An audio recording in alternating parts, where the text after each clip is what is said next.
વિશ્વ આદિવાસી દિવસે જ આદિવાસીઓ ધરણા કરવા મજબૂર છે। ભાજપના સાંસદ ધારાસભ્યો પણ વન વિભાગ વિરુદ્ધ ધરણા પર બેઠા છે। આદિવાસીઓને જમીન ખેડવા મુદ્દે વન વિભાગ પર અત્યાચારના આરોપ તો નર્મદાના સાગબારાના આદિવાસી ખેડૂતોને ભાજપ સાંસદ અને ધારાસભ્યનું સમર્થન મળ્યું છે। જમીન ખેડાણને લઈ મનસુખ વસાવા દર્શનાબેન દેશમુખ ધરણા પર બેઠા છે। ઉમરપાડાના સાગબારાના આદિવાસીઓને જમીન ખેડતા 2 વર્ષથી રોકવામાં આવી રહ્યા છે। 12 જેટલા ગામના આદિવાસીઓ ગઈકાલે પહોંચ્યા હતા ખેડાણ માટે। ત્યારે નર્મદાના સાગબારાના આદિવાસી ખેડૂતો જે છે તેઓને સાંસદ મનસુખ વસાવા અને ધારાસભ્ય દર્શનાબેન દેશમુખનું સમર્થન મળ્યું છે। જમીન ખેડાણને લઈ છેલ્લા ઘણા સમયથી ખેડૂતો કે જેઓ વિરોધ કરી રહ્યા છે અને હવે સાંસદ અને ધારાસભ્ય આ ખેડૂતોની વહારે આવ્યા છે। 12 જેટલા ગામના આદિવાસીઓ ગઈકાલે ખેડાણ માટે પહોંચ્યા હતા। વન વિભાગ તરફથી સતત ખેડૂતોને પરેશાન કરતા હોવાના પણ આરોપ લાગ્યા છે। ત્યારે દર્શનાબેન દેશમુખ પણ ધરણા પર બેઠા છે। મનસુખ વસાવાના નર્મદાના જિલ્લા પ્રભારી મંત્રી પ્રવીણ માળીને ગંભીર સવાલ છે। પ્રભારી મંત્રી તરીકે પ્રવીણ માળી કેમ ચિંતા નથી કરતા તે પ્રકારના સવાલ પણ સાંસદ મનસુખ વસાવાએ ઉઠાવ્યા છે। આજે પ્રવીણ માળી કેમ નથી આ અંગે પૂછતા તેને લઈ પણ સાંસદ જે છે તેઓએ સવાલ ઉઠાવ્યા છે।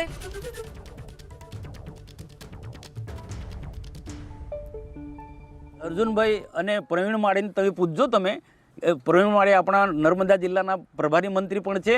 એમની પણ ફરજ છે ભાઈ, જિલ્લાના તમે પ્રભારી મંત્રી છો અને આ સાગબારા તાલુકો નર્મદા જિલ્લામાં આવે છે, એના પ્રભારી મંત્રી છો। કમસે કમ પ્રભારી મંત્રી તો થોડી ચિંતા તો કરો।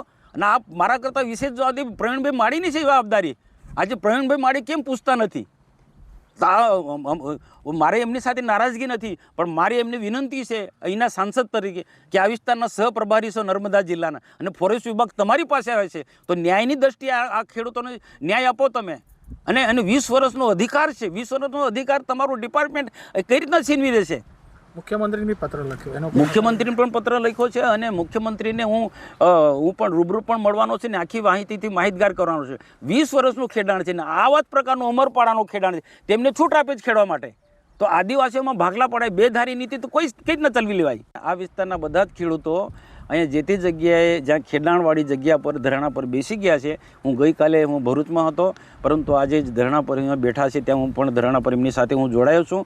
મારે વન વિભાગના જે મંત્રીશ્રી અધિકારીને એક જ વિનંતી છે કે તમે ઉમરપાડા તાલુકાના આદિવાસીઓને જંગલની જમીન ખેડવા દો છો તો એવા જ પ્રકારની જે જમીન છે આ સાગબારાના ખેડૂતોને પણ ખેડવા દો। અમારે કોઈ મતલબ નથી। જ્યારે જમીન સનદ આપવાનો હશે કે નામે કરી આપવાનો હશે ત્યારનો પ્રશ્ન ત્યારે અલગ છે, પણ 20 વર્ષનું ખેડાણ છે અમારે અનેક પ્રકારના પુરાવા છે।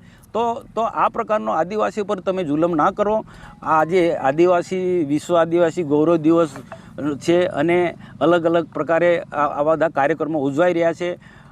મારે તથા નાંદોદના ધારાસભ્ય ડૉક્ટર દર્શનાબેન દેશમુખે પછી અમારા બધા જ આગેવાને આ આદિવાસી વિશ્વ દિવસમાં અલગ અલગ કાર્યક્રમમાં જવાનું હતું, પણ તે બધા જ કાર્યક્રમો અમે ડ્રોપ કરીને અમારા માટે અમે પ્રાયોરિટી આપી છે કે આ 14 ગામના આદિવાસીઓનો આખી જીવન નિર્વાહ સાથે જોડાયેલો પ્રશ્ન છે અને 20 વર્ષનો એમનો અધિકાર છીનવાઈ જાય છે અને એ લોકો ધરણા પર બેઠા છે। ત્યારે અમે એ બધા જ કાર્યક્રમો ડ્રોપ કરીને આજે એમના સમર્થનમાં અહીંયા બેઠા છે, ધરણા પર બેઠા છે।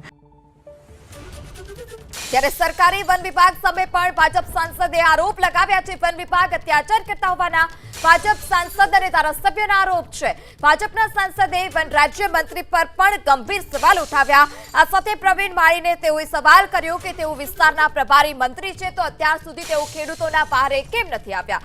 સરકારી વન વિભાગ સામે શાસક પક્ષના જ સાંસદ મનસુખ વસાવા અને ધારાસભ્ય દર્શનાબેન દેશમુખ કે જેઓ ધરણા પર છે। વન વિભાગ કે જેઓ ખેડૂતોને અત્યાચાર કરતા હોવાનો આરોપ લાગ્યો છે। ખેડૂતો કે જેઓ ઘણા સમયથી આ અંગે વિરોધ કરી રહ્યા છે। સરકારમાં પણ ભાજપના સાંસદે રજૂઆત કરી, તેમ છતાં કોઈ નિરાકરણ ન આવતા આદિવાસી ખેડૂતોની સમસ્યાનું સમાધાન ન થતા હવે આખરે ભાજપના સાંસદ અને ધારાસભ્ય કે જેઓએ ધરણા પર બેસવાની ફરજ પડી છે। આદિવાસી દિવસે જ આ પ્રકારની જે સ્થિતિ છે તે સ્થિતિનું નિર્માણ થયું છે। ભાજપના સાંસદે વન રાજ્યમંત્રી સામે ગંભીર સવાલ ઉઠાવ્યા।